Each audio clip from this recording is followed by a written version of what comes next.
तर फ्रेंड्स, आपण नेहमी वॉकिंगला जातो किंवा कुठली एक्सरसाइज करतो, एक तर स्पोर्ट्स शूज असतात किंवा योगा मॅटवर आपण एक्सरसाइज करत असतो किंवा योगा करत असतो.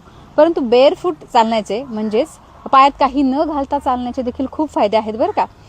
एकतर ते पृथ्वी तत्वाशी आपण जोडले जातो, त्यामुळे मूलाधार चक्र जर ब्लॉक असेल तर ते रिलीज करण्यासाठी आपल्याला जर आपण असं काही न घालता चाललो तर खूप फायदे त्याचे होतात. त्याचबरोबर स्ट्रेस कमी होण्यासाठी म्हणजे हॅपी हार्मोन्स त्यामुळे सिक्रेट होतात आणि त्यामुळे आजकाल जो स्ट्रेस वाढलेला आहे आणि तेच महत्त्वाचं कारण आहे अनेक साऱ्या आजारांचं. तर अशा रीतीने जर तुम्ही कुठे गार्डनमध्ये किंवा कुठेही चालायला जात असाल तर नक्की 10 मिनिट तरी कमीत कमी अशा हिरव्या ग्रासवर किंवा हिरवळीवर चालण्याचा नक्की प्रयत्न करा. तर तुमच्याच लक्षात येईल की तुम्हाला इतकं उत्साही वाटेल, फ्रेश वाटेल आणि शेवटी आपल्या मातीशी जोडल्यानंतर जो आनंद आहे तो तुम्हाला जाणवणार तो नक्कीच. तर अशा रीतीने